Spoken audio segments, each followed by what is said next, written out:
Bonsoir à tous. On va débuter la conférence. Donc, je vous remercie d'être venus ce soir pour la dernière conférence de l'année, la dernière conférence Sénature de l'année. Donc sur la thématique restauration écologique en milieu minier. Donc c'est important pour la province d'organiser ces conférences Sénature parce que c'est un moyen pour nous de vulgariser et de présenter aux administrés ce qui se fait au niveau dans les milieux scientifiques et surtout dans le milieu environnemental.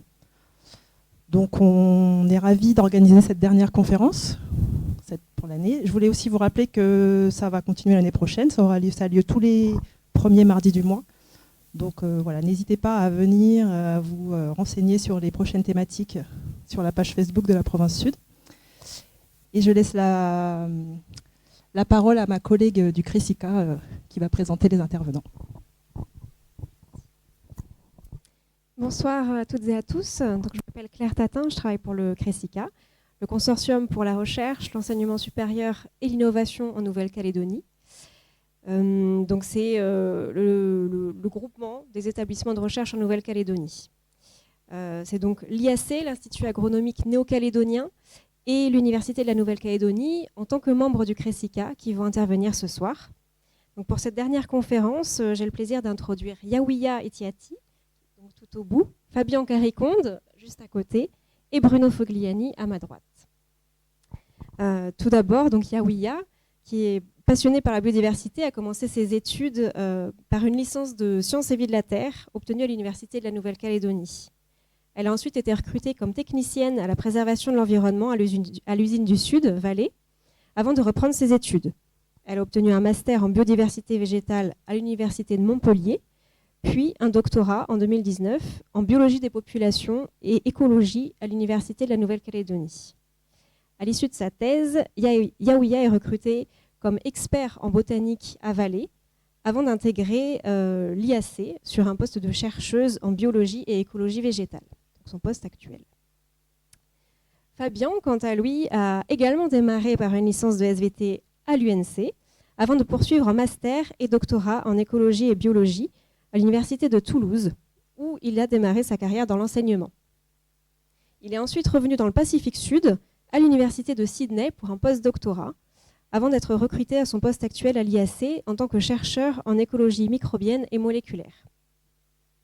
Et pour finir, Bruno a fait ses études à l'École nationale supérieure d'agronomie de Toulouse, avant de revenir sur le Caillou pour réaliser son doctorat en physiologie végétale et phytochimie à l'UNC, où il a ensuite été recruté en tant que maître de conférence. De 2012 à 2019, il a été détaché à l'IAC, où il a occupé le poste de directeur adjoint. Ses travaux portent sur les végétaux terrestres de Nouvelle-Calédonie, leurs mécanismes adaptatifs, en particulier les métaux lourds, leur préservation et valorisation. Depuis 2020, il est retourné à l'université en tant que maître de conférence en bioécologie végétale. Un dernier point très pratique, avant de céder la parole. Nous vous invitons à garder toutes vos questions pour la fin de la conférence. Nous ferons circuler des micros dans la salle. Et étant donné que la conférence est filmée et sera rediffusée, c'est important de bien parler dans les micros pour la qualité de la rediffusion. Je vous souhaite une excellente soirée.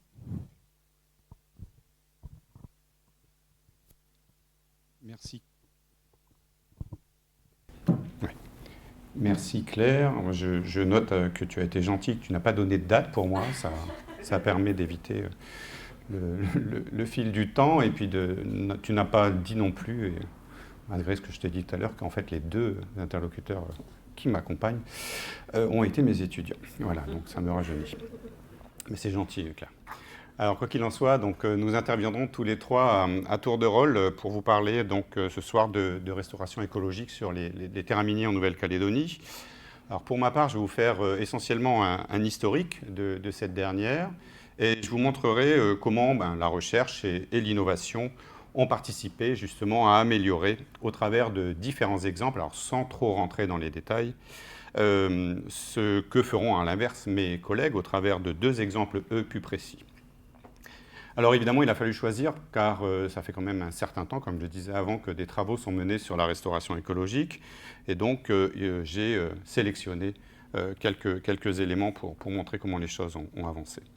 Alors avant de parler de la recherche en elle-même, il faut évidemment repositionner ça dans le contexte qui a conduit à la mise en place de ces travaux. Vous le savez certainement, la richesse de la biodiversité néo-calédonienne est mondialement reconnue et fait de la Nouvelle-Calédonie un hotspot de biodiversité, alors de par sa diversité, mais aussi de par le fait qu'elle est fortement affectée, dégradée. En particulier, donc, la Nouvelle-Calédonie est connue pour sa flore, avec près de 3400 espèces qui ont été recensées, avec de nombreuses espèces archaïques et un taux d'endémisme de l'ordre de 75%. Ce qui veut dire que 3/4 des espèces qui sont ici n'existent qu'en Nouvelle-Calédonie. Alors ici, vous avez quelques illustrations de cette diversité spécifique, avec par exemple en haut l'Araucaria rulei, qui fait partie donc du grand genre Araucaria, où on retrouve le pin colonnaire, et genre qui présente en Nouvelle-Calédonie 14 des 20 espèces qui existent au monde et qui n'existent bien évidemment qu'en Nouvelle-Calédonie, ces 14 espèces. Ou encore celle qui est bien connue, Amborella trichopoda, qui est considérée aujourd'hui comme la sœur de toutes les plantes à fleurs, puisqu'elle est à la base de l'arbre phylogénétique de ces plantes. Alors, si on considère les terrains miniers, qui est le sujet de ce soir, alors déjà, le terme terrain minier, il faut faire attention, puisqu'on a tendance à penser que ce sont les terrains qui sont exploités par la mine. Non, pas du tout. Ce sont des terrains appelés miniers parce qu'ils ont des caractéristiques qui font qu'ils ont une grande quantité de métaux lourds à l'intérieur. Certains sont exploités, bien évidemment, par la mine. Alors, ce sont classiquement ceux que l'on appelle, ces milieux qui se développent sur sol rouge, qu'on appelle les sols ultramafiques. Et ces sols ultramafiques recouvrent près d'un tiers de la surface de la Grande Terre.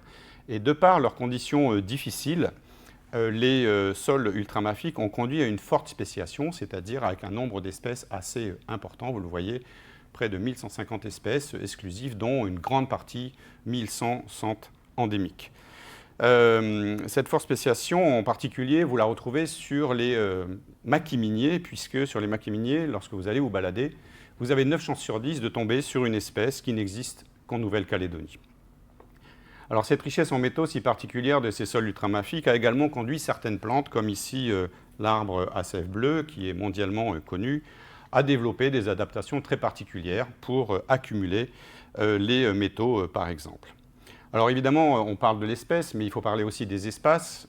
La richesse de la Nouvelle-Calédonie, c'est aussi la variété de ces végétations, avec les maquis miniers, on en a parlé, mais également les forêts, en passant par les savanes ou encore la mangrove. Une grande diversité liée aussi au sol sur lequel se développent ces végétations. Ici, l'illustration de milieux riches encore conservés, une forêt humide sur votre gauche et un maquis d'altitude sur votre droite. Malheureusement, vous le savez également, cette nature est fortement soumise à de nombreuses agressions et menaces, puisque, comme je vous le disais tout à l'heure en parlant du hotspot, près de 70% de notre végétation d'origine a disparu. Alors, parmi ces menaces, il y a d'abord le feu, pour de grandes surfaces affectées, l'activité minière, l'urbanisation et les espèces envahissantes d'origine animale ou végétale. La forêt, d'ailleurs, a fortement été impactée depuis l'arrivée de l'homme, comme le montrent ces deux cartes. Et en milieu minier en particulier, la dégradation de cette forêt conduit naturellement à la mise en place d'un maquis dit minier. Et il faut de très nombreuses années pour revenir à l'état initial. Ainsi, sans perturbation, dans certains cas, on estime qu'il faut près de 500 à 800 ans pour revenir à l'état initial de ces milieux lorsqu'ils ont été fortement dégradés. Alors justement, comment la recherche intervient avec l'innovation pour aider justement ces forêts à repousser, et quelles méthodes développons-nous?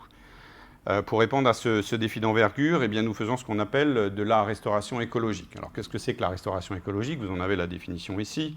En fait, c'est une activité scientifique qui va vous permettre d'identifier des remèdes pour aider la nature à se reconstituer lorsqu'elle a été victime de dégradation. Alors, la réparation, ici, peut se faire sur des zones, à partir de zones complètement mises à nu, c'est le cas après l'exploitation minière, ou à différents stades de la succession végétale, c'est-à-dire les différentes étapes depuis un sol nu jusqu'au retour de la forêt.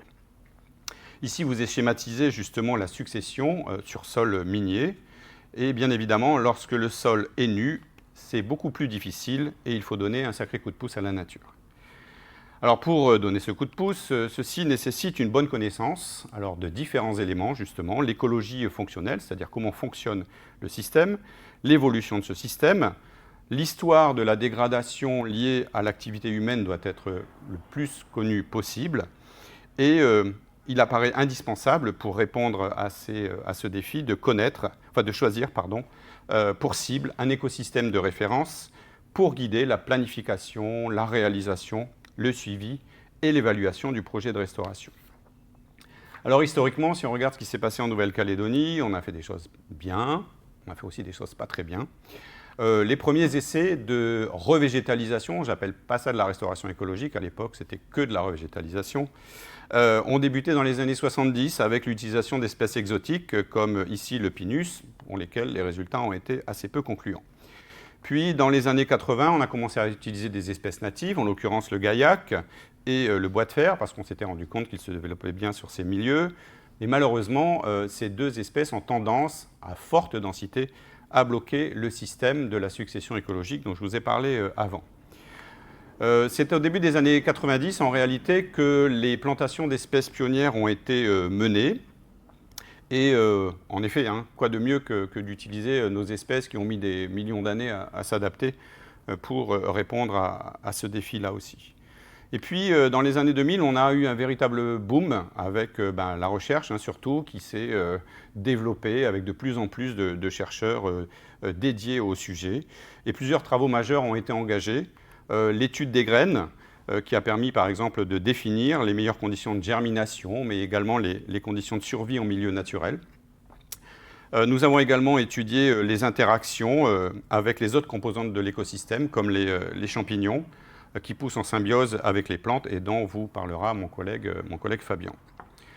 Alors aujourd'hui, plusieurs méthodes sont utilisées en restauration écologique. Alors, la première, qui est montrée par 3 photos là-haut, c'est bien évidemment la plantation, qui est menée à production de plants en pépinière, le semis de graines naturelles qui vous est présenté ici, donc semis manuel. Vous avez également ce qu'on appelle le semis hydraulique, qu'on appelle également hydroseeding en anglais, et enfin l'utilisation du topsoil. Alors qu'est-ce que c'est le topsoil en fait Eh bien, c'est le sol de surface, c'est-à-dire les 20 premiers centimètres en gros, qui contiennent justement toute la richesse biologique, que ce soit les graines, ou que ce soit les micro-organismes, et que l'on exploite justement pour faire de la restauration écologique. Alors ce dernier, ce topsoil, a été fortement étudié par les chercheurs, en particulier dans le cadre d'un programme du CNRT que l'on dénommait Biotop, et qui avait pour objectif d'évaluer sa capacité à régénérer la végétation de la zone d'où il provenait. Alors, il est apparu à la suite de ces études que les herbacées, donc vous en avez un exemple ici, avec une espèce qu'on appelle le Bomea, Macaerina aujourd'hui, pardon. Ça, c'est aussi un effet du temps. Le Macaerina, ici, des planchéi, on voit que les herbacées, donc les cyperacées, sont les espèces qui ressortent le plus du topsoil, même si on constate également une assez grande diversité en espèces de type arbres, arbustes et lianes. Mais bon, il faut regarder évidemment l'échelle. Vous voyez, le chiffre n'est pas le même, la proportion n'est pas la même. Ce qui est majoritaire, ce sont les espèces d'herbacées. Et on constate également que le topsoil, malheureusement, ne suffit pas à lui seul à ramener la diversité originelle. Dans le meilleur des cas, dans les meilleurs topsoils, en particulier celui de Thiebagi, qu'on appelle communément dans notre langage le topsoil magique, on arrive à avoir 25% de la diversité originelle du milieu sur lequel on l'a prélevé.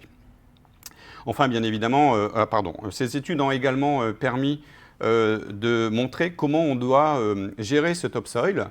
En particulier, elles ont montré que le topsoil devait être utilisé le plus possible de manière fraîche pour éviter la perte justement de ces éléments que sont les micro-organismes et les graines, mais que s'il devait être stocké, on devait le stocker maximum 6 mois et dans des conditions de stockage qui ne sont pas sur de trop grandes hauteurs, c'est-à-dire des hauteurs de l'ordre de 2 mètres maximum. Donc cela nécessite bien évidemment en milieu minier, sur les sites miniers, une bonne gestion du calendrier de mouvement de ces topsoils. En particulier, il faut aussi le prélever à certaines périodes de l'année, c'est-à-dire au moment où les graines sont disséminées directement dans ce topsoil. C'est là où on a le plus de chances d'avoir de la diversité.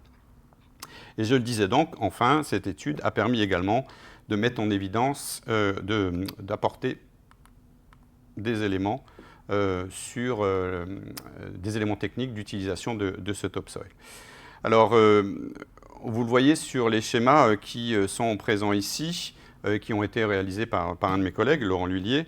Lorsqu'on a un topsoil qui est bien géré, eh bien, il produit, après un certain nombre d'années, et en général plutôt vers 10 ans lorsqu'on travaille sur sol minier, il va permettre de produire un nombre intéressant d'espèces, d'individus sur une période assez courte, même si 10 ans ça paraît long, dans ce milieu c'est court, et une capacité de recouvrement qui est importante dans les meilleures situations. Vous avez ici un exemple de bonne gestion après 3 ans sur la zone de Vallée NC, vous le savez, devenue aujourd'hui Prony Ressources. Alors, l'ensemble de ces études, je vous le disais, a conduit à réaliser un guide technique, pratique, de bonne gestion, justement, à destination des gestionnaires. Donc, la recherche permet aussi de développer des éléments de ce type. Alors, ces travaux ont été complétés par des approches équivalentes au sein de 2 projets que je ne développerai pas plus. L'un sur le massif du Koniombo, soutenu par KNS, et l'autre sur le massif de Thiébagui, soutenu par la SLN, afin d'avoir un panel le plus large possible des réponses en fonction de la zone géographique sur le territoire. Alors tout ce que je vous ai présenté là sur le topsoil, c'est ce qu'on appelle de la restauration passive. Alors pourquoi passive? Tout simplement parce qu'on utilise les propriétés naturelles de ce topsoil pour ramener les plantes. Il existe également une restauration qui se dit active, et qui fait intervenir différents éléments. Et là, c'est l'homme qui intervient réellement, puisque c'est lui qui va ramener les plantes par son intervention. Donc on a pu travailler sur la restauration active par hydroseeding, cet ensemencement hydraulique dont je vous ai parlé juste avant. L'ensemencement hydraulique, c'est en fait un système qui consiste à projeter un mélange de graines accompagné d'une colle et d'apports organiques ou minéraux. Et les travaux que l'on a pu mener sur cette hydroseeding avaient pour objectif de diminuer la quantité de graines, parce qu'il y a un nombre important de graines qui est utilisé dans ce hydroseeding, d'augmenter le taux d'installation des plantules, bien évidemment, et d'augmenter également la diversité en espèces. Alors ici, un exemple d'expérimentation menée avec des graines que l'on a d'un côté préalablement traitées, parce que, pour améliorer leur germination, parce qu'elles ont du mal à germer, et puis d'autres que l'on n'a pas traitées. Et ce travail qui a été mené en haut du massif du Koniombo, vous le voyez, on fait des expérimentations très sympas avec des répétitions. Les mineurs, parfois, ils s'arrachent les cheveux, mais on arrive à faire quand même. Donc on en fait des bandes avec des répétitions, avec différents traitements, et puis ça permet d'avoir évidemment une approche statistique des résultats. Et ce travail, sans rentrer dans le détail encore une fois, a permis de mettre en évidence qu'un mélange des 2 types, traités et non traités des graines, permet d'optimiser une installation, puisque si les conditions sont favorables au moment de la mise en place de l'hydroseeding, vous allez avoir les graines qui ont été pré-traitées, qui vont germer très rapidement et s'installer. Et si les conditions ne sont pas favorables, eh bien, ce sont celles qui ne sont pas traitées, qui vont mettre un peu plus de temps, mais qui vont prendre le relais pour s'installer. Donc ça permet d'optimiser l'installation des espèces.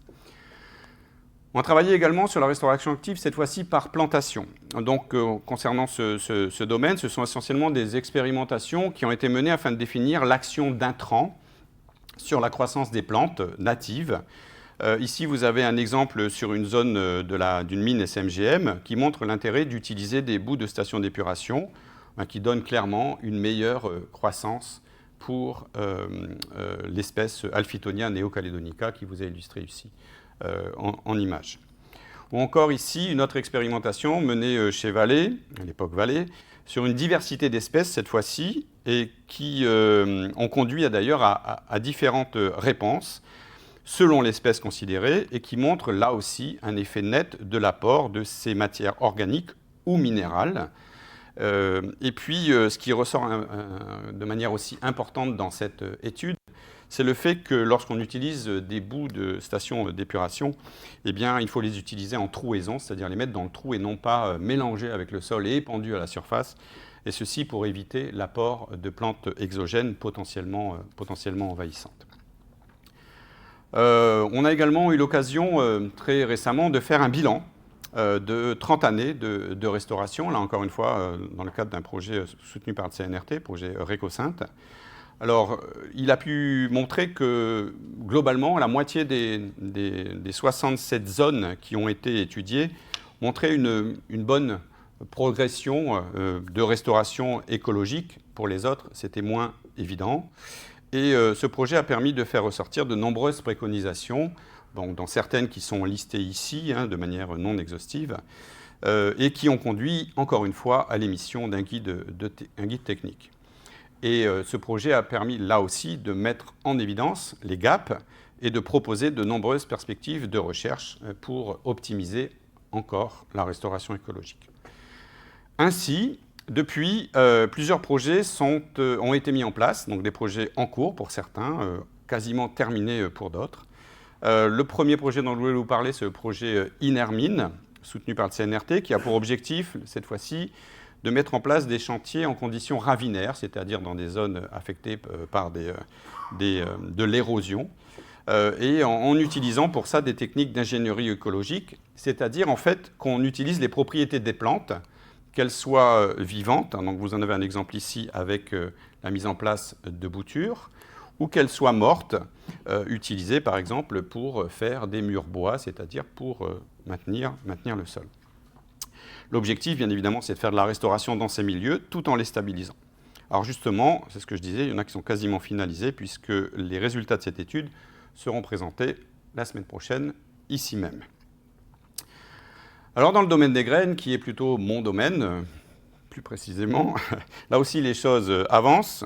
Nous poursuivons les travaux en cours sur l'écologie des graines, et puis maintenant je suis renforcé par Yaouia, qui est à l'IAC, et on s'attache toujours à trouver, pour de nouvelles espèces, quelle est la période optimale pour collecter les graines, pour les traiter après récolte, comment accélérer la germination, comment également conserver ces graines. Mais les graines, il va en falloir beaucoup, car la demande est de plus en plus importante. C'est pourquoi a été mis en place un autre projet qui s'appelle le projet Native, et qui est en cours justement sur les champs semenciers, ou autrement dit la mise en place de vergers à graines. Et dans ce projet, l'objectif a été surtout de faire l'état des lieux de l'existant et de proposer des voies d'amélioration à court, moyen et long terme. C'est un projet qui est là aussi quasi finalisé et qui devrait être présenté incessamment sous peu. Enfin, et j'en finirai là, de nouveaux procédés innovants sont aujourd'hui utilisés pour améliorer la restauration écologique. Et on étudie, par exemple, la mise en place de l'utilisation des banques de graines. Donc, c'est un programme qui est soutenu par l'Europe et qui a pour objectif principal de trouver les meilleures espèces à utiliser et les micro-organismes, bactéries et champignons, à leur associer pour optimiser leur installation sur le terrain. Alors ces petites bombes, elles ont l'avantage de pouvoir être larguées directement par des drones dans des zones reculées, des zones escarpées. Et nous travaillons actuellement, avec un collègue qui est dans la salle, à améliorer le procédé d'enrobage pour optimiser plus encore la réussite. Alors, comme vous avez pu le voir au travers de ces différents exemples que j'ai dû sélectionner, je le répète encore une fois, la recherche, bien évidemment, apparaît essentielle pour améliorer de manière permanente la restauration écologique. Et mes deux collègues, à qui je vais laisser la parole, vont maintenant vous montrer d'autres approches que nous développons, en commençant par ma collègue Yaouia et Titiati. Merci Bruno. Bonsoir à tous. Voyons maintenant ensemble comment nous aimerions faire évoluer la restauration écologique avec une vision à l'échelle du paysage. Reprenons rapidement quelques éléments de contexte. Alors, la déforestation au niveau mondial ou même en Nouvelle-Calédonie, notamment par l'activité minière et les feux, entraîne un changement important sur les milieux. On observe une perte d'habitat et une fragmentation du paysage. Cette fragmentation, elle se traduit par un morcellement de l'habitat. On observe différents fragments de forêts qui sont éloignés les uns des autres. Et cet éloignement des forêts éloigne également les sources de semences qui n'auront plus la capacité de se disperser et de coloniser des milieux dégradés qui pourront évoluer vers un milieu plus fermé ou un milieu forestier. Comment remédier à cette fragmentation ? La première chose importante, c'est de conserver les fragments de forêt qui sont restants, qui continuent à être réduits actuellement. Ensuite, on préconise de renforcer les lisières forestières. Et enfin, on aimerait proposer de reconnecter ces fragments par la mise en place de connectivité écologique. Lorsque les fragments sont proches les uns des autres, on travaille plutôt sur des connectivités linéaires. Et quand les fragments ils sont plus éloignés, on proposerait plutôt des continuités en pas japonais. L'idée est de mettre en place des patchs de végétation proches les unes des autres et qui se suivent les unes des autres pour à moyen terme se reconnecter entre elles et à plus long terme reconnecter les fragments. Or, pour reconnecter les fragments, il faut d'abord identifier la mosaïque paysagère. C'est quoi une mosaïque paysagère? C'est un assemblage de différentes formations végétales, notamment, on a par exemple illustré ici une mosaïque paysagère avec un assemblage de formations plutôt forestières et des formations plus denses en orange, avec en jaune en rose des formations plus ouvertes, et tout ce qui est gris, ce sont des formations complètement détruites, soit par les routes ou par l'activité minière.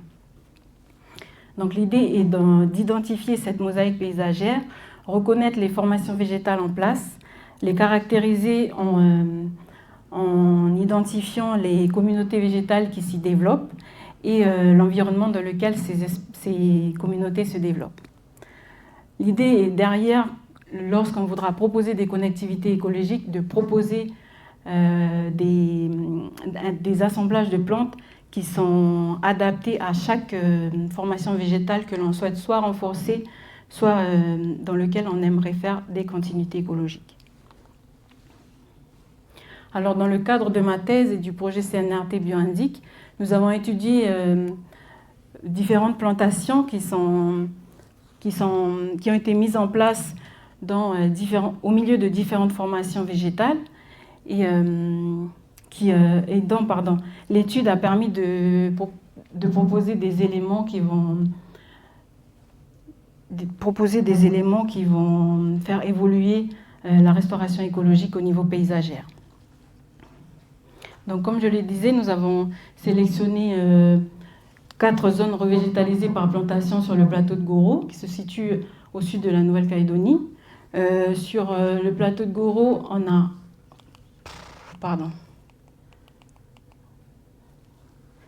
Sur le plateau de Goro, on a 3 zones ici au niveau de l'ancienne pépinière qui sont plutôt entourées de zones denses et pré- ou paraforestières, et une zone au niveau de la Cubinie qui est plutôt au milieu de zones ouvertes et dégradées. Comment est-ce que nous avons évalué ces plantations? Nous avons utilisé le système des 5 étoiles de rétablissement proposé par la Société écologique pour la restauration. Ce système il se présente sous la forme de diagramme radar présenté ici. Il évalue donc la trajectoire de rétablissement des plantations avec un indice allant de 1 à 5 et en comparant nos plantations à un écosystème de référence qu'il va falloir choisir. Comment on choisit l'écosystème de référence? Sur notre zone d'étude, nous avons sélectionné 4 formations végétales, le maquis arbustif ouvert, le maquis arbustif dense, le maquis paraforestier à gymnostoma et le maquis préforestier. On a choisi ces 4 formations car elles étaient plus représentatives sur notre zone d'étude. Au sein de chacune de ces formations, nous avons mis en place des quadras dans lesquels nous avons effectué des inventaires pour déterminer la liste des espèces présentes et le nombre d'espèces présentes. Notre choix de l'écosystème de référence s'est tourné vers le maquis arbustif dense, dans lequel on a rajouté des quadras d'1 mètre sur 1 mètre pour identifier la densité moyenne par classe de hauteur. Les résultats sur l'étude de ces 4 formations végétales ont permis dans un premier temps de montrer que le nombre d'espèces augmentait lorsque l'on allait d'un maquis arbustif ouvert à un maquis préforestier. Les résultats ont également montré un début de succession entre le maquis arbustif dense qui, au fil du temps, se développe en maquis paraforestier à gymnostoma, puis en maquis préforestier. On observe un gap, on voit bien le trou entre le maquis arbustif ouvert et le maquis dense. Notre choix s'est orienté vers le maquis arbustif dense comme écosystème de référence, car on considérait que c'était le stade de succession qui permettrait d'avancer plus rapidement à un stade préforestier. Alors, on a maintenant notre maquis arbustif dense comme référence. Comment il se constitue? Tout d'abord, en densité, il a une densité importante avec un recouvrement de 80% sur 1 mètre carré. La hauteur maximale est atteinte à 6 mètres et la hauteur moyenne est de 2,5 mètres. On y a recensé 92 espèces ligneuses, dont 67 sont dispersées par les animaux, 19 sont dispersées par le vent et 6 tombent au sol sous l'effet de la gravité. Au niveau de l'échantillonnage par strate, on a relevé de 3 à 19 individus selon les intervalles de hauteur, avec un maximum de 19 individus pour l'intervalle entre 0 et 10 cm. Une fois qu'on a étudié nos formations végétales naturelles et défini notre écosystème de référence, on s'intéresse maintenant à nos plantations. Sur ces plantations, nous avons mesuré les pieds plantés en s'intéressant à sa hauteur, à son diamètre gaulé et à la longueur et à la largeur maximale du haut-pied. On a ensuite inventorié les recrues, ce sont les petits individus hors espèces qui ont été plantés qui se retrouvent dans nos plantations.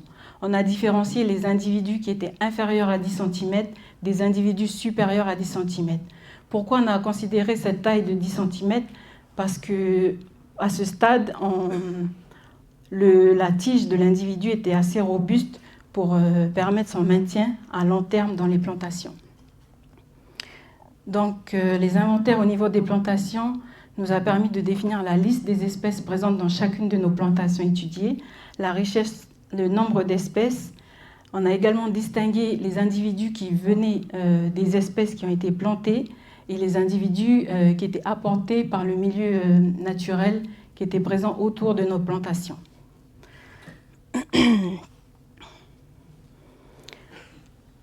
Une fois les recrues issues de l'extérieur identifiées, on a évalué la distance minimale entre nos plantations et le premier semencier potentiel dans le milieu naturel. Revenons à notre système des 5 étoiles de rétablissement. Je passe rapidement sur les attributs sur lesquels nous avons travaillé.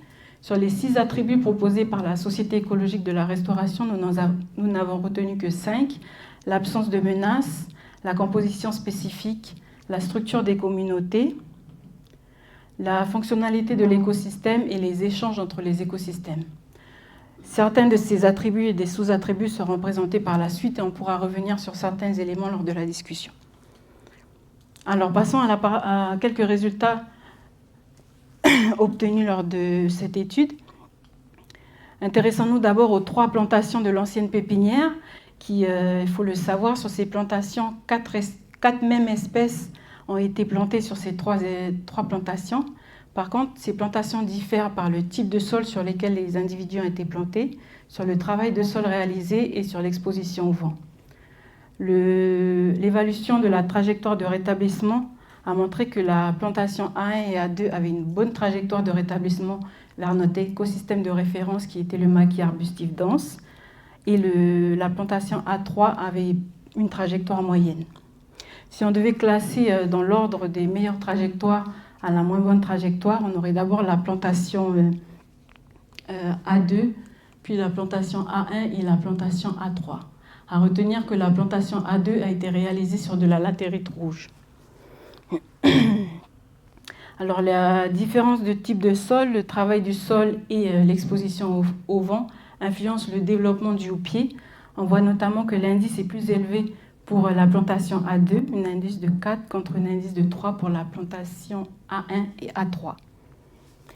Ces éléments, la différence de type de sol, le travail du sol et l'exposition au vent, influencent également la capacité de régénération, avec de meilleurs résultats obtenus toujours pour la plantation A2, pour un indice de 3 contre un indice de 2 et 1 pour les 2 autres plantations. On va maintenant s'intéresser aux distances des plantations par rapport aux végétations alentours. La plantation A1 et A2 étaient plus proches des végétations denses. comme on peut le voir sur les cartes. Et cette proximité avec le milieu alentour, la diversité au sein des plantations A1 et A2 était proche de la diversité rencontrée dans les formations d'os alentour. On va maintenant s'intéresser aux plantations A2, donc la meilleure plantation de l'ancienne pépinière, et la plantation B de la zone de la Cubigny. Les points communs étaient que ces plantations ont été réalisées sur de la latérite rouge. Les différences sont la date de plantation, le nombre d'espèces plantées, l'exposition au vent et leur position dans le paysage, donc leur distance par rapport au milieu dense et paraforestier alentour. Comme on le disait précédemment, la A2 avait plutôt une trajectoire de rétablissement bonne, la B avait une trajectoire moyenne. On considérait que la plantation A2 avait une meilleure trajectoire de rétablissement par rapport à la plantation B. Mais ce qu'il faut retenir surtout, c'est que la diversité spécifique qui a été apportée et l'enrichissement faible de la plantation B est dû à une faible connectivité entre les habitats et un faible flux à l'échelle du paysage. Il faut donc, pour les prochaines plantations, intégrer ces plantations au niveau paysagère. Le nombre des espèces plantées est plus important sur la plantation B et compense le faible apport de diversité par le milieu extérieur. Concernant le dernier résultat, je voulais appuyer sur le fait qu'à l'intérieur de nos 4 plantations étudiées, on a remarqué que les espèces dispersées par le vent étaient plus importantes que les espèces dispersées par les animaux. Or, dans le milieu naturel, notamment dans notre écosystème de référence qui était le maquis dense, et suite à notre étude sur notre base de données concernant les espèces de maquis et les espèces communes au maquis et la forêt, les résultats ont montré que les espèces dispersées par les oiseaux étaient plus importantes que les espèces dispersées par le vent. Les tendances, elles sont inversées. Pour conclure, et au niveau des perspectives, je rappelle que lorsque l'on effectue l'évaluation d'une plantation ou d'une restauration écologique, il faut toujours, avant de faire l'évaluation, définir un écosystème de référence. De plus, lorsque l'on effectue de la restauration active par plantation, il faut privilégier un travail sur de la latérite rouge. Je complète aussi par le fait que s'il y a du topsoil frais disponible, il faut favoriser son utilisation. Par rapport aux résultats présentés précédemment, il faudrait inverser la tendance, retrouver ce qui est fait dans le milieu naturel, augmenter le nombre d'espèces zoochores utilisées dans les plantations pour avoir plus d'espèces dispersées par les animaux dans nos plantations, plutôt que d'avoir plus d'espèces dispersées par le vent. Il est important de protéger les roussettes et les grands oiseaux, comme le notou, pour maintenir la dispersion de grosses graines et la dispersion sur de longues distances. Il faut également protéger les fragments restants de forêt et les formations végétales denses, même si ce ne sont pas des forêts, car ce sont les habitats de cet avifaune disperseur ou des roussettes. Et ces formations végétales sont également d'importantes sources de semences. Alors, qu'est-ce que l'étude de ces plantations nous a appris? C'est qu'on peut faire ressortir 3 cas lorsque l'on veut mettre en place des plantations. Le premier cas, c'est celui, par exemple, de la plantation A1 ou A2, où lorsque la plantation est proche des formations végétales denses ou préforestières, il faut planter moins d'espèces, bien évidemment, qui appartiennent au cortège floristique des formations environnantes, prioriser des espèces pionnières à croissance rapide et avec un houppier de large surface pour favoriser un microclimat pour l'installation de nouvelles plantules. Le deuxième cas est celui de la plantation A3 ou celle de la Cubigny, où la plantation est éloignée des végétations denses. Dans ce cas, on préconise de planter un nombre d'espèces plus élevé et toujours en respectant les espèces pionnières à croissance rapide et à houppier de large surface. Enfin, le troisième cas, quand les plantations sont beaucoup plus éloignées des sources de propagules, notamment des forêts et des végétations denses, on plante toujours un nombre important d'espèces et on aimerait mettre en place des connectivités écologiques de type pas japonais, donc la plantation de patchs de végétation qui vont permettre de recoloniser, de se reconnecter entre eux et de reconnecter à très long terme les fragments entre eux. Bien sûr, la composition de ces pas japonais doit respecter ce qui est le cortège floristique des milieux alentours. Pour terminer, je voulais vous présenter rapidement ces deux schémas pour insister sur le fait que lorsque les formations végétales denses ou les forêts sont très éloignées et isolées les unes des autres, il faut conserver ces fragments de forêt, insister à renforcer les lisières forestières pour atténuer l'effet de lisière et permettre à ces fragments d'abord s'étendre et ensuite mettre en place des continuités écologiques entre les fragments isolés.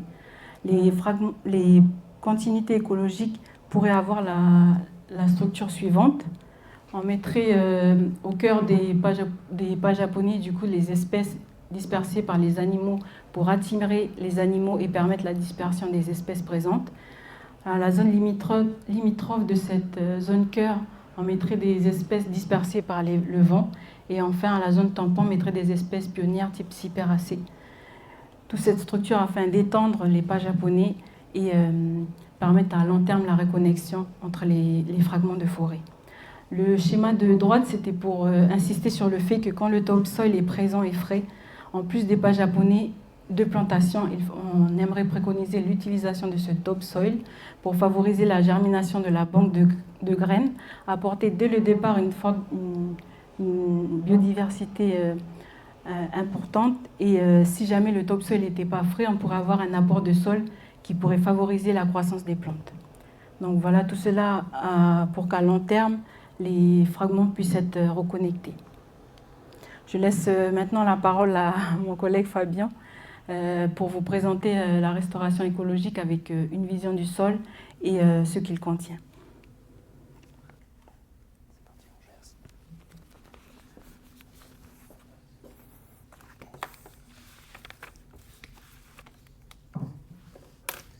Merci Yaoya.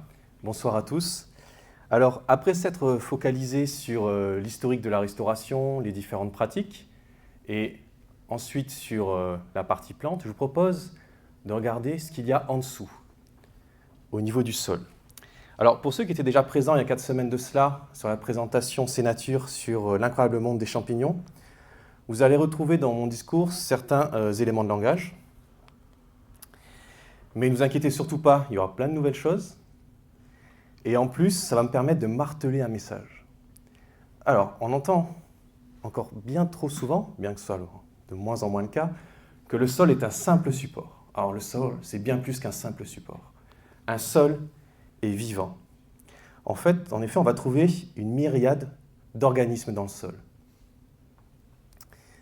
Certains ne font que quelques millimètres, quelques micromètres, comme les bactéries, et d'autres peuvent atteindre plusieurs dizaines de centimètres, comme certains vers de terre.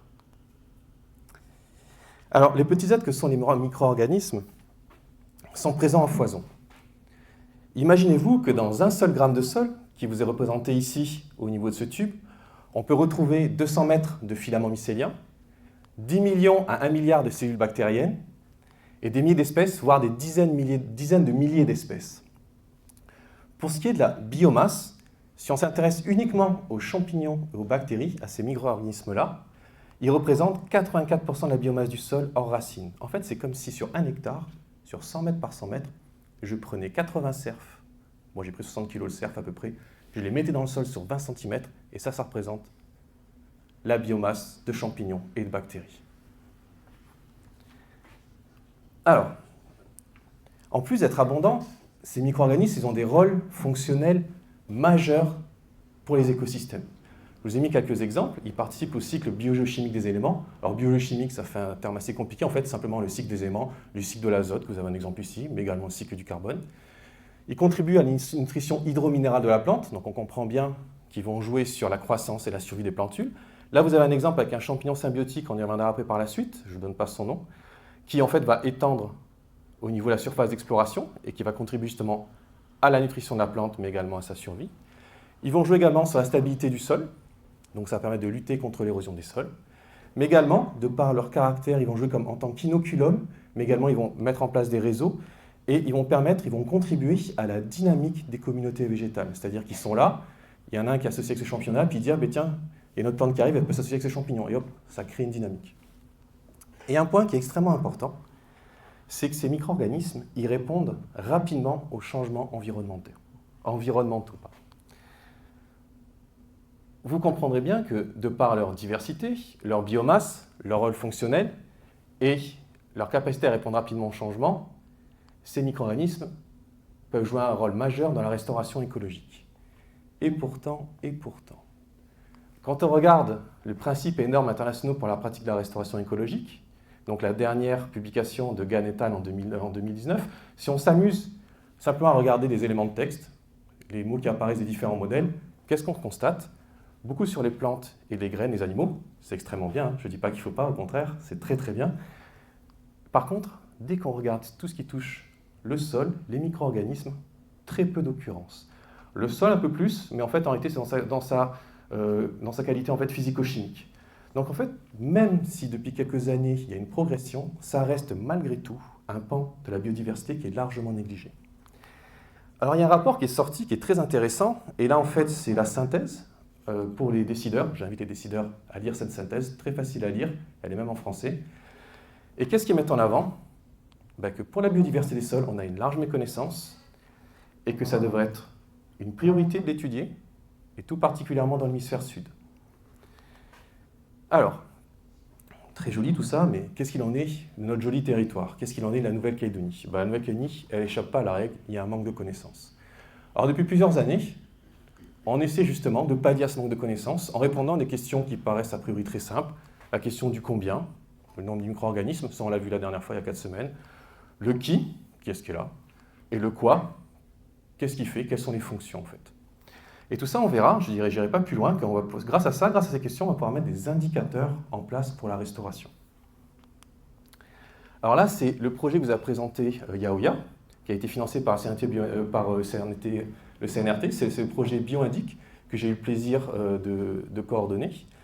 Et ce projet, en fait, il a une approche très intéressante, parce qu'il a une approche multimodèle, des micro-organismes aux plantes, des plantes aux micro-organismes, mais également une approche multi-échelle des gènes aux écosystèmes.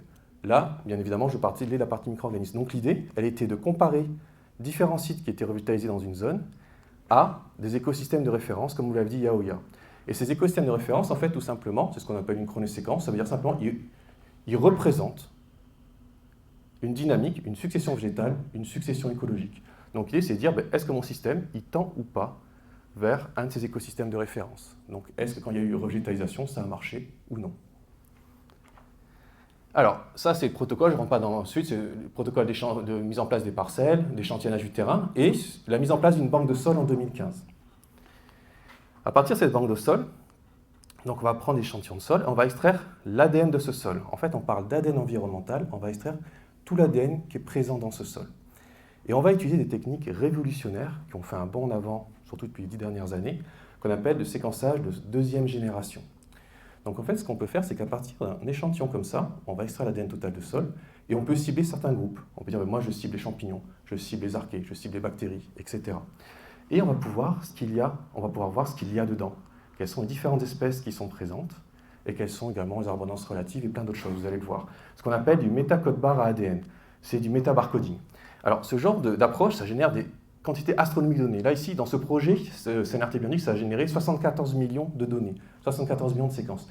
Vous imaginez bien qu'on ne va pas les analyser à la main. En fait, ce qu'on fait, c'est qu'on développe des systèmes d'analyse, des pipelines bioinformatiques qui en permettent de filtrer. Et à la sortie, ici, on a eu 1 million de données. Dans ce projet, on s'est focalisé sur 2 groupes de micro-organismes, sur les champignons et sur les bactéries. Alors, je vous présente juste quelques résultats. Là, nulle inquiétude, simplement, qu'est-ce qu'on va avoir? On a ici les sites qui ont été, les écosystèmes de référence, et les différents sites revégétalisés. Et ce qu'on va pouvoir voir, c'est l'abondance relative. ici, de qui est là. C'est des phyla en fait. Au niveau taxonomique, c'est juste en dessous du règne. Donc pour voir l'abondance relative chez les champignons, je vous présente que les résultats des champignons, entre les ascomycètes et les basidiomycètes. Là, on a fait la même chose avec le quoi. Ce qu'on peut faire également, à partir de ces assignations, il y a des bases de données qui le permettent, c'est de voir quels sont les groupes qui sont symbiotiques, d'autres qui sont saprophytes, d'autres qui sont pathogènes. On va même un peu plus loin, on va jusqu'au guide, c'est-à-dire on peut voir les pathogènes d'animaux, les pathogènes de plantes, etc., etc. Ce qu'on voit tout simplement, c'est qu'on a une grande différence au niveau du système de référence entre le milieu ouvert et le milieu fermé. Hop, ça change. Et qu'au niveau des titres végétalisés, on a des réponses un peu différentes. Là, pareil, milieu ouvert, c'est une système de référence, milieu fermé. Et là, on a des réponses différentes avec ces deux sites qui se rapprochent plus du milieu fermé. Donc simplement, ce que je vais vous dire, c'est que ce que je viens de dire là, réponse variable selon le type de milieu, et également certains qui se rapprochent du milieu fermé. Donc en fait, là, dans ce cadre-là, et c'est pareil pour les bactéries, les communautés fongiques, elle nous a permis de mettre en place, de dire, en fait, ces deux-là se rapprochent du milieu fermé, ça voudrait dire qu'ils tendent, qu'il y a eu un certain succès, qu'ils sont dans une bonne trajectoire de récupération. Les données qui ont été obtenues au niveau de la végétation le montrent également. Donc à partir de ça, ce qu'on a pu faire, c'est mettre en place des ratios, des métriques en fait, pour évaluer le succès de la restauration sur la partie sol, mais qui peut être couplé à d'autres aspects. Donc ça permet de mettre en place des indicateurs d'état du milieu, de la santé du milieu. Alors, là, c'est pas pour faire cocorico, super, c'est simplement si en fait on en est fier, c'est quand même ces 4 ans de travail, et l'année dernière, on a sorti cet article-là. Alors pourquoi je le montre également, c'est qu'il faut savoir que ce genre d'approche, métacode barre ADN, communauté, utilisation pour la restauration, c'est très récent. Les premiers articles, c'est 2017. Ça, c'est 4e ou 5e dans le monde, c'est le premier sur le substrat chromatographique dans le monde. Et si je le montre, c'est parce que j'ai entendu des fois, on m'a dit « Oh, mais non, en Calédonie, on ne peut pas faire des trucs de haute technologie, des trucs vraiment à la pointe de ce qui se fait dans le monde. » Si, on peut. On peut faire des choses à la pointe en Nouvelle-Calédonie. Alors, maintenant, ce que je vous propose, c'est de regarder un autre aspect de l'utilisation des micro-organismes dans le cadre de la restauration. C'est, en plus de mettre en place des diagnostics environnementaux, ce qu'on peut faire également, ils peuvent également être utilisés, les micro-organismes, comme outils, éléments à manipuler. Alors là, on va se focaliser sur un groupe en particulier, le groupe des champignons ectomycorhiziens. Donc c'est un nom un peu barbare. En fait, ça veut simplement dire champignon, myces et rhiza, racine. C'est du gréco-latin. Et ecto, ça veut dire qu'il y a quelque chose qui se passe au niveau de la racine, en fait. Il y a un aspect différent. Donc ces champignons, mais vous les connaissez très bien. C'est la truffe, c'est la girole, c'est le cèpe de Bordeaux. Alors, pour ceux qui sont consommables. Et là, ce que vous avez, c'est que vous avez l'organe de reproduction, qui est représenté ici, donc ce qu'on appelle le carpophore, et le mycélium qui va dans le sol, qui explore le sol, et qui va s'associer à la racine et former ce qu'on appelle l'ectomycorhize. Nous, on s'est intéressé dans une des études à plusieurs formations de forêts différentes, différents faciès forestiers au sein d'une même forêt. Je ne vais pas rentrer en détail, des formations Anotophagus, Hengum et des formations mixtes. Simplement, ce que je veux vous dire, c'est quand on regarde ce qui est présent dans ces forêts-là, qu'est-ce qu'on constate? Donc là, on a utilisé notre approche de séquençage, c'est-à-dire que c'est du séquençage direct, c'est-à-dire que j'ai mon échantillon, je séquence, j'ai mon échantillon, je séquence. Et là, ce qu'on voit, c'est qu'il y a un groupe que vous voyez qui est très abondant, aussi bien au niveau des mycorhizes que des carpophores, en termes d'abondance relative, mais également au niveau de la richesse. Et c'est le groupe des cortinaires. Alors, l'idée, vous comprenez bien, c'est de dire, qu'est-ce que j'ai localement et qu'est-ce que je pourrais utiliser comme sous-inoculum pour inoculer des plants plus tard, en fait.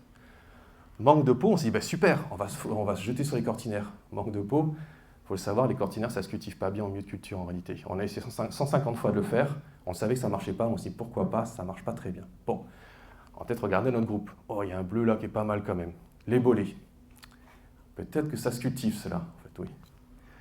Alors, ces résultats nous disent, approche classique, voilà ce qu'on a dans le sol, des cortinaires et du bolet.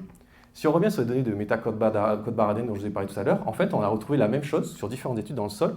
On voit que les cortinaires sont abondants, donc ça confirme ce qu'on a fait. C'est-à-dire que tout à l'heure, on a fait carpophore, ectomycorhize, maintenant on a fait la masse de sol. Toutes les données donnent la même chose. Cortinaires très abondants, mais également d'autres espèces, notamment une espèce de la famille des bolétacées, qui est Pisolitus microcarpus, qu'on retrouve très bien au niveau des milieux ouverts, dans les systèmes qui ont été revitalisés de Goro, mais également dans les milieux naturels adjacents.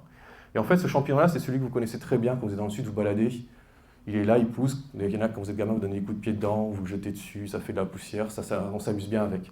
Et ce qu'on a fait simplement, c'est qu'à partir de bolétacées, on a obtenu des souches. C'est-à-dire qu'à partir du carpophore, on peut obtenir des souches pures de champignons, et on a une souche OTAC qui est là. Et à partir de ça, on peut faire des essais en serre. Donc là, je vous montre quelques résultats qu'on a eus. Donc on s'est amusé à prendre ces champignons et les inoculer sur 2 espèces, Trichinosis glauca, Arylastrum gymniferum. Alors ça pourrait paraître étonnant, ce papier date de 2017. C'est en fait en Nouvelle-Calédonie la première étude sur des espèces endémiques inoculées par des champignons ectomycorhiziens. Ça avait été fait sur le modèle Eucalyptus, ça avait été fait sur une espèce native Acacia, mais en fait, ça n'avait jamais été testé sur des espèces endémiques.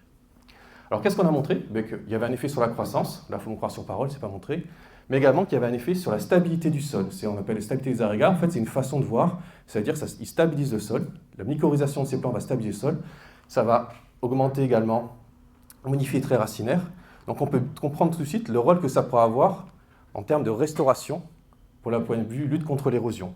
Également, l'intérêt que ça peut avoir pour la croissance, augmentation de croissance, pour la production en pépinière. Alors, ce que je veux vous dire simplement, c'est qu'on se posait la question, est-ce que ça pourrait être des bons indicateurs? On voit bien que l'ADN environnemental plus le métacarbone, excellent indicateur de suivi et d'évaluation du succès. J'exagère un peu en fait, il faut après le généraliser. Ce qu'on a fait, c'est qu'on l'a utilisé sur Tibagi, sur 5 ans de suivi, et en fait ça marche très bien. On voit même qu'après 5 ans, on revient vers un état proche de l'initial, et la semaine prochaine, on fait l'échantillonnage à 7 ans. Mais également, on peut voir que l'intérêt de sélectionner des souches locales pour inoculer des plants, des espèces endémiques. Alors, c'est bien beau tout ça, on est super fort, enfin c'est pas du tout l'idée de dire qu'on est super fort. C'est surtout qu'en science, dans la recherche, on s'amuse, mais on ne fait pas joujou. On a vraiment une démarche scientifique, c'est-à-dire qu'on observe, on se pose des questions par rapport à ce qu'on observe, on regarde où est-ce qu'il y a des manques. À partir de là, on met en place des expérimentations sur le terrain ou en laboratoire, on répond à ces questions et on revient. Et ça, c'est évalué par des pairs, et ça permet de valider les travaux qui sont faits. Ça, c'est extrêmement important. Là, je vous ai mis une sélection de quelques articles qu'on a publiés. Je voudrais terminer sur un point, c'est qu'à partir de ces différents travaux qu'on a pu mettre en place, on a mis en place un réseau de parcelles sur la Nouvelle-Calédonie, de 91 parcelles sur 6 sites, et au sein de 12 formations végétales différentes. Mais je me suis rendu compte également en discutant avec les gens de la province sud, alors sauf bien sûr les gens du parc, qui connaissent très bien ce projet, c'est qu'on a un système de parcelles permanentes, donc on a un site atelier dans le parc de la province sud, dans les bois du sud. Et sur ce système, il y a eu 2 tests qui ont été faits, et on a accumulé un ensemble de données. Donc l'idée, c'est bien d'avoir des parcelles, et sur ces parcelles, j'ai plein de données. Les communautés végétales, les traits racinaires, les communautés fongiques, bactériennes, la biomasse, la physico-chimie. Et ça, c'est extrêmement important parce que ça permet de capitaliser la donnée et ça nous a permis de sortir un papier en 2020 là-dessus, justement, en croisant toutes les données et en montrant que certains groupes de champignons jouent plus que d'autres dans la stabilité du sol, etc., etc.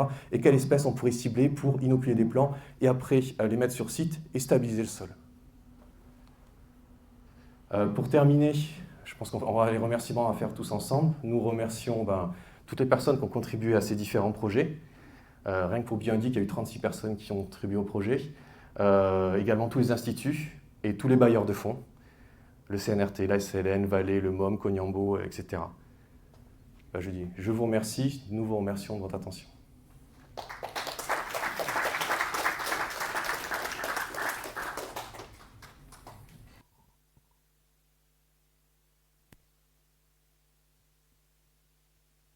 Du coup, on va passer aux questions-réponses. Donc, on n'a qu'un micro, je vais le faire passer. Surtout, vous attendez bien d'avoir le micro pour poser votre question.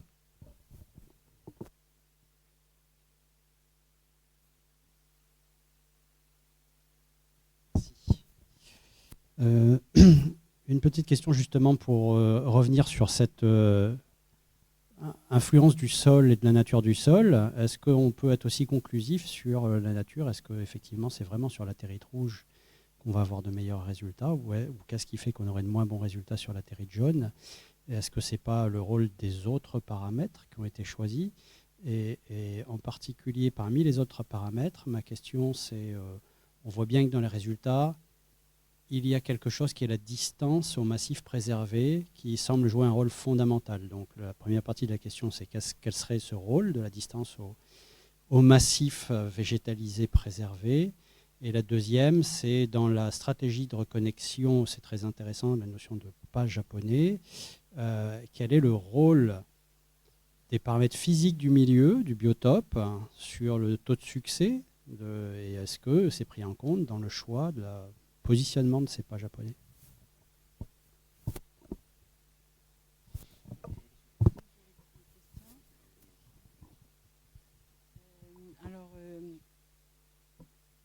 Oui, voilà, c'est ça la première question sur les différents paramètres. On a Sur les plantations qui ont été étudiées, on avait les 3 types de sols différents avec l'induration du sol. Mais du coup, c'est pour ça que quand je présentais les plantations, je faisais une comparaison entre plantation D et plantation 1, parce que la plupart des conditions, que ce soit le milieu environnement, il était proche. C'est la différence principale ou qui ressortait le plus, c'était la couche de sol utilisée sur lesquelles ont été mises en place les plantations. Donc soit la territe rouge, soit la territe jaune. Du coup, je dirais que pour moi, de ce qui a été étudié sur place pour l'instant, les conditions qui ont été choisies et sur lesquelles on a travaillé, c'est la territe rouge qui ressort le plus. Je sais pas si je réponds. Je vais juste compléter avant qu'elle réponde aux autres questions. Dans le cadre du projet, justement, en bilan à 30 ans, de la restauration écologique, avec les nombreux paramètres qu'on a utilisés, puisqu'il y a beaucoup de paramètres qui ont été testés pour pouvoir évaluer ce succès de la restauration. Là aussi, clairement, apparaît le fait que la territe rouge est le meilleur sol, substrat, pour permettre une bonne trajectoire de la restauration écologique. Par contre, il y a des éléments qui montrent également que certaines espèces, à l'inverse, vont plutôt mieux se développer sur de la latérite jaune, voire même de la saprolite dans certains cas, parce que de toute façon, même si, Yahouya le disait tout à l'heure, on a un profil d'altération qui va du plus haut au plus profond, il n'empêche, tu le sais très bien, Fabien, que dans certaines zones du territoire, on a des affleurements, quel que soit le niveau en fait, du fait de l'organisation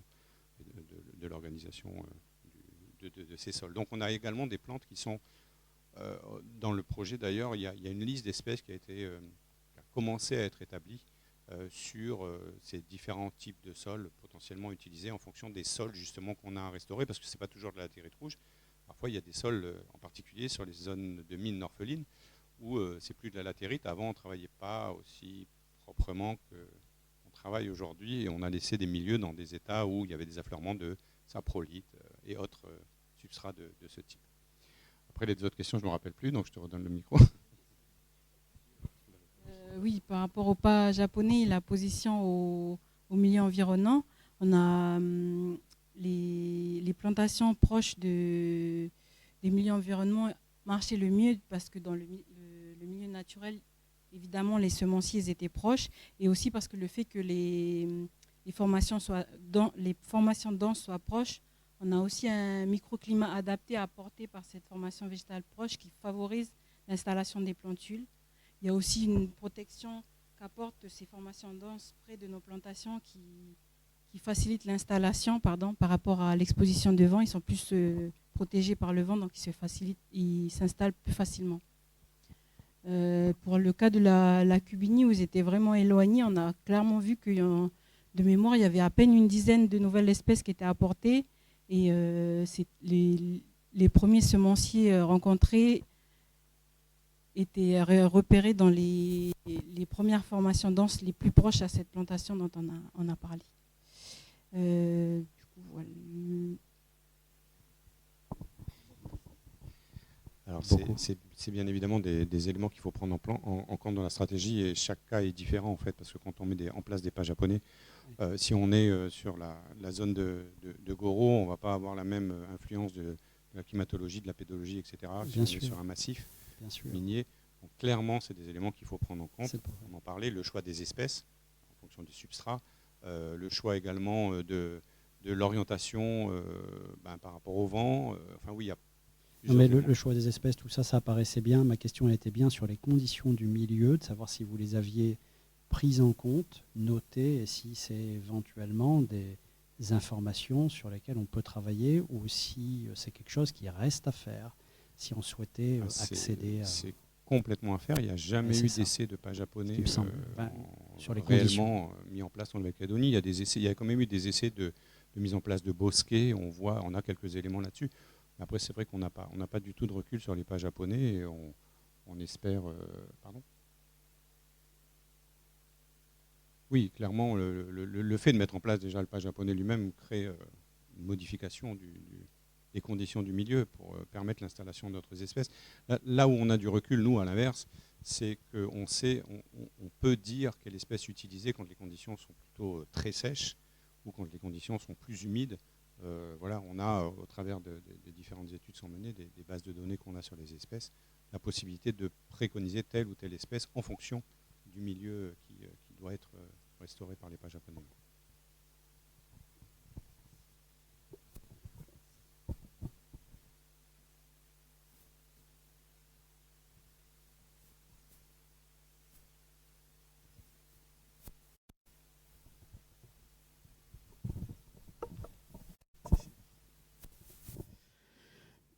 Merci beaucoup pour vos présentations. J'ai trouvé la distance. Intéressant la question de l'inventaire des espèces ligneuses, les 92 que vous aviez dans le milieu, et le type de dispersion qu'elles utilisaient.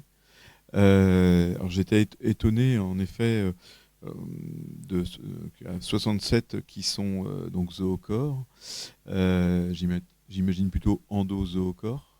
Absorbés, ouais. C'est quoi les ratios? Comment est-ce qu'ils évoluent sur la succession végétale et sur les premières étapes, c'est-à-dire les maquis lignaux-herbacés?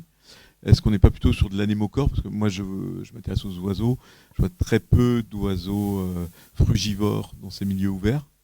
Donc, il y a plutôt des méliphages, des insectivores, mais très peu d'oiseaux frugivores. Donc, ils ne semblent pas fonctionner comme le bon jardinier dans ces milieux. Et ça, c'est la première question. Et la deuxième, quand vous aviez justement le schéma des pas japonais, vous disiez mettre les espèces anémocores en périphérie, mais est-ce que ce ne serait pas intéressant de tenir compte des vents dominants pour les installer plutôt en amont de vos parcelles ou des directions de reconnexion que vous souhaitez stimuler, et non pas tout autour de chaque patch. Voilà. Ok. Alors, du coup, pour répondre à la première question, en effet, quand on est en début de succession par rapport au type de dispersion, enfin, j'ai pas de chiffres exacts, mais de ce qui est observé sur le terrain et par rapport à la base de données sur laquelle on a travaillé, plus on était en milieu ouvert, on avait, bon, on va dire qu'on avait des espèces dispersées par le vent. Je ne dirais pas qu'ils étaient supérieurs à la zoochorie, mais le ratio il se rapprochait l'un de l'autre. Et après, plus on évoluait vers la forêt, plus la zoochorie devenait plus importante et dominait par rapport à l'anémochorie. Mais il n'y a pas de bascule. Dans les premières étapes, on n'est pas plutôt sur de l'anémochorie alors? Non, bah, du coup, pour l'instant, on n'a pas. Je ne vais pas vous dire oui parce qu'on n'a pas prouvé, on n'a pas. Oui, non, mais même. Il y a quand même un taux important de zoochorie, mais l'anémochorie va pas. Enfin, je vais pas dire moi que l'anémochorie va surpasser la zoochorie dans les maquis ouverts, par exemple. Ça, je ne pourrais pas l'affirmer. Et la deuxième. La deuxième, c'était sur vous faisiez des recommandations pour le pattern de vos plantations en pas japonais, et les espèces anémocores étaient réparties en anneaux autour des pas, alors que j'imaginais plutôt se servir de l'élément principal de l'anémochorie qui est le vent, et de les disposer plutôt en amont des parcelles plutôt que de les mettre tout autour. Oui, en effet, là, c'est le schéma qu'on avait proposé il y a quelques années déjà, mais en fonction du massif et de l'endroit où on se positionnera, on prendra en compte les conditions météorologiques et on restructurera les pas japonais en fonction des formations végétales en place et des données climatiques qu'on aura récoltées tout au long de notre succession en fonction du massif où l'on se trouve. Il y a quand même un élément important pour compléter la réponse de Yaoya sur le fait que ce qui est proposé, alors ce n'est pas obligatoirement quelque chose qui sort uniquement de notre esprit, hein, c'est des choses qui sont déjà faites ailleurs. L'idée, c'est que les espèces anémocores, celles qui sont autour, servent aussi de brise-vent et protègent quelque part le cœur du pas japonais, donc les espèces zoocores qui ont plutôt tendance à se développer dans des milieux plutôt humides. Donc le fait de le mettre tout le tour, ça empêche l'effet desséchant du vent malgré tout. Donc il faut à la fois prendre l'effet de dispersion, mais il faut aussi prendre l'effet desséchant du vent et ses impacts directs ou indirects d'ailleurs. Et pour compléter sur la première partie, il y a une autre chose qu'on voit également depuis, puisque tu parlais des oiseaux et des petits oiseaux, surtout en milieu ouvert. on voit aussi quand même au sein des espèces zoochores une progression de la taille du fruit entre les milieux ouverts et les milieux fermés. C'est vrai que dans les milieux fermés, on se retrouve parfois avec des très gros fruits qui sont complètement ingérés par les oiseaux, et en particulier le noto qui peut manger des très gros fruits. Donc là aussi, on voit une évolution dans la taille du fruit, en plus de l'évolution du rapport zoochore-anémochore.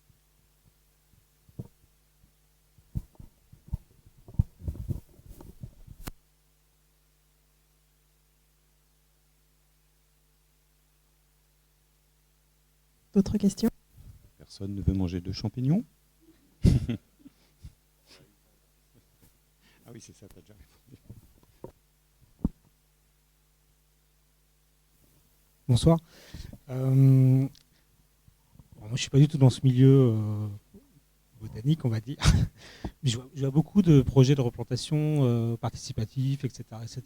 Est-ce que vous êtes sollicité pour ces projets-là en termes de suivi des parcelles qui sont replantées, en fait, ou des choses comme ça? Il n'y a pas de sollicitation? Non, pas. Non, enfin, on travaille évidemment avec les associations et les ONG qui font ce type de travaux. On est aussi en association, par exemple, dans le cadre du programme Forêt Sèche, parce qu'on parle des milieux miniers, oui. Ça marche aussi pour la forêt sèche. Les associations et les ONG récupèrent l'expérience. Nous, on n'est pas là, enfin, c'est pas notre rôle, en fait. On est là pour apporter des préconisations, etc. Et après, elles sont mises en place. Et puis, il y a aussi des bureaux d'études en Nouvelle-Calédonie. Donc, voilà, chacun joue un rôle particulier. Nous, on est vraiment là pour faire de l'expérimentation. Et quand on fait de l'expérimentation, on essaye évidemment de prendre la chose depuis le début jusqu'à la fin. C'est-à-dire qu'on monte les protocoles, mais on essaye, quand on peut, et sur des projets spécifiques, de monter des projets en association avec les associations et les ONG. En fait, c'est une excellente question, c'est la notion de suivi. Et c'est vrai qu'en fait, il y a très peu de suivi. Tout à l'heure, on parlait de Thiebagui, on en a parlé Bruno et moi.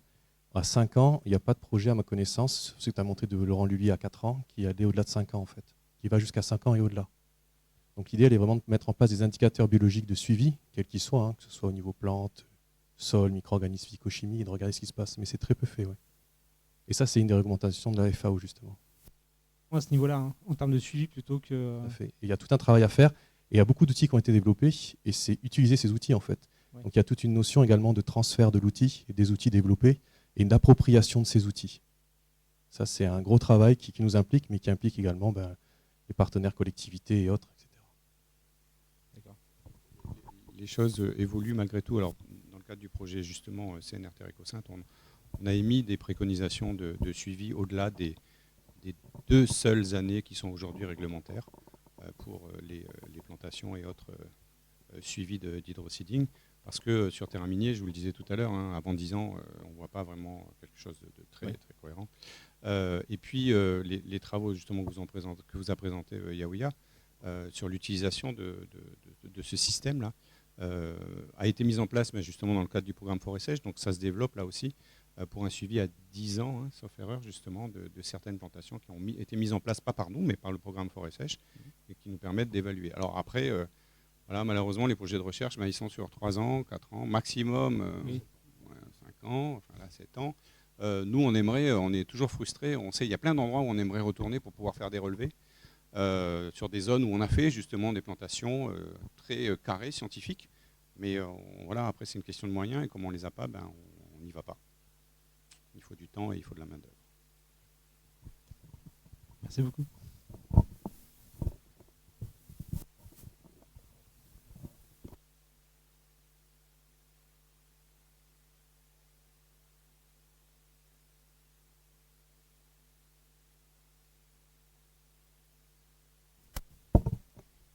Bonsoir. Là, je vois dans les techniques de restauration qui sont présentées, on compte beaucoup sur les oiseaux. Est-ce qu'il y a des endroits qui sont tellement dégradés qu'il n'y a plus d'oiseaux, en fait, et sur lesquels on ne pourrait pas compter, en fait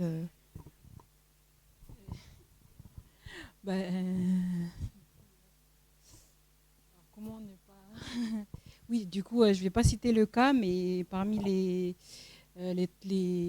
massifs sur lesquels on travaille, il est arrivé que notamment l'activité minière perturbe l'activité des oiseaux. Et on fait face à un problème, notamment en ce moment, où on ne retrouve pas, où on n'a pas observé directement la vie faune disperse du coup nos espèces. Et que là, du coup, l'idée de mettre les pas japonais, c'est aussi à très très long terme espérer le retour de cet avifaune. Mais ça existe en Calédonie, malheureusement, et du coup, voilà, il faut qu'on travaille là-dessus aussi.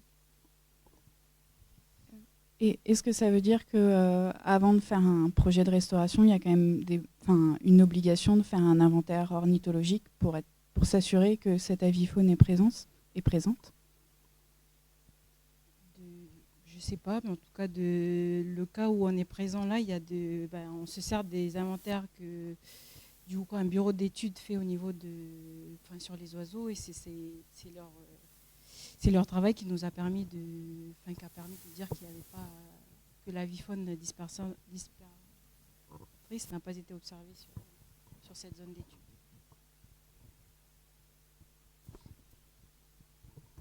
Je ne suis pas sûr que réglementairement il y ait une obligation. Il y a parfois sur des arrêtés des obligations, mais ce n'est pas du systématique. À l'inverse des relevés botaniques, qui sont quasi systématiques, ouais, je crois.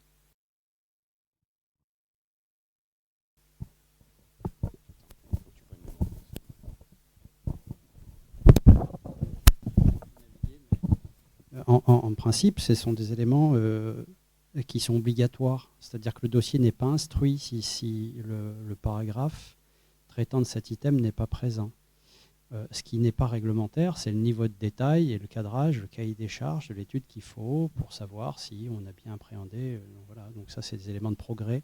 Par contre, le fait qu'il n'y ait pas le paragraphe, normalement, c'est dossier non recevable. Normalement. Voilà pour commenter le travail de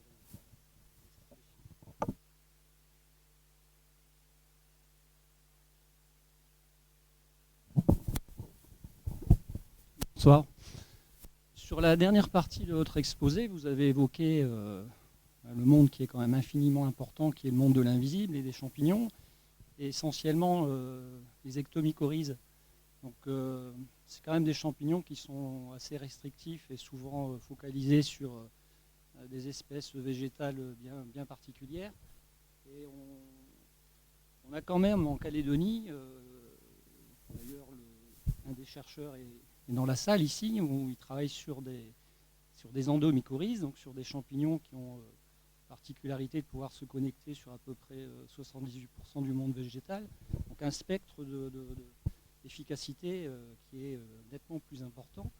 Et d'ailleurs, un test a été fait par le fonds Nickel sur Minorpheline. Vous évoquiez Minorpheline et difficulté de revégétaliser sur ce type de sol. Et sur 4 espèces végétales, à la fois Dodonea, Alphytonia, Metrosideros, qui ont été mycorhizées avec des mycorhizes calédoniennes et avec une efficacité de revégétalisation au bout de 12 mois qui était importante et pratiquement de l'ordre de 100%.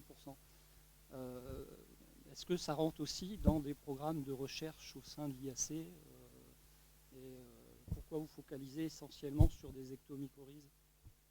Alors, en fait, pour ce qui est endomycorhize, alors c'est 2 mondes à part, hein, endo et ecto, bien qu'il y a le terme mycorhize avec. Ça, c'est les endos, c'est plus le domaine de l'UNC, c'est plus l'UNC qui travaille. Nous, à l'IAC, on est plus sur les ectos. Bien qu'on ait fait également, ce que je ne vous ai pas présenté là, c'est qu'on a également travaillé sur Costularia, parce que c'est une espèce majoritaire. On a inoculé également avec des endos, et on a montré un rôle majeur, changement très racinaire, augmentation de la stabilité, etc. Donc, en effet, il y a un rôle important des endomycorhiziens. Alors moi, mon idée, c'est pas de faire un débat si meilleur c'est les endos et meilleur c'est les ectos. C'est en fait, il faut savoir en effet qu'il y a à peu près 80% d'espèces qui sont endomycorhizées. Il y a 2 à 5% qui sont ectos. Mais en fait, souvent, on ne se rend pas compte, mais les ectomycorhiziens, c'est vrai dans les régions tempérées, mais c'est également peut-être vrai dans les tropiques, de plus en plus, représentent des grands biomes. C'est-à-dire ces espèces qui vont être très structurantes et vont représenter des grands ensembles. Et on se rend compte, par exemple, dans les forêts néo-calédoniennes, que les formations en Notophagus sont très abondantes. Les formations en chêne-gomme, très connues au massif du Grand Sud, ce sont des espèces ectomycorhiziennes. Et il n'y a pas que ça, il y a les Trisanopsis qui sont ectomycorhiziens. Et si vous voulez, à l'heure actuelle, on connaît, il y a une bonne liste d'endomycorhiziens qui est faite, mais au niveau des ectomycorhiziens, on n'en connaît que 14. Or, quand on regarde les différentes formations avec l'approche métabarcoding, métacode-barre ADN, on a des ectomycorhiziens abondants, mais on ne sait même pas qui est ectomycorhizien. Donc je ne suis pas d'accord exactement avec ce que vous dites. C'est certes, Les endos jouent un rôle, mais les ectos jouent un rôle majeur également. Et ils jouent certainement un rôle dans la dynamique des communautés. D'ailleurs, on va le voir, on va avoir des Machia trista, juste à côté des types de fourrés avec des ectomycorhiziens, donc certainement un rôle dans la dynamique des communautés végétales. Et ils jouent un rôle également, ce qu'on ne trouve pas chez les endos, sur le rôle en fait avec les saprophytes, parce qu'ils ont une capacité potentielle également de dégrader la matière organique. Ce n'est pas leur source de carbone majeure, mais c'est une des sources de carbone. Donc en fait, ce n'est pas dire c'est mieux ou pas mieux, en fait, c'est simplement, on ne se rend pas compte, mais ils sont très présents en Nouvelle-Calédonie, et on ne sait même pas réellement qui est associé avec, sauf quelques espèces que je viens de vous donner. D'où l'intérêt majeur de s'intéresser à eux, en fait.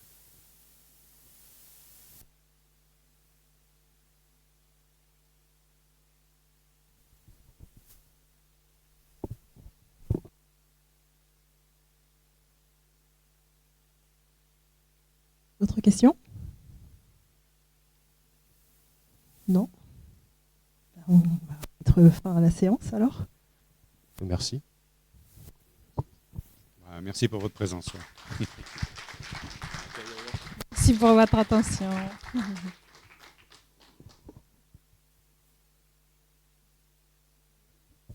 Et puis on vous donne rendez-vous l'année prochaine pour d'autres conférences.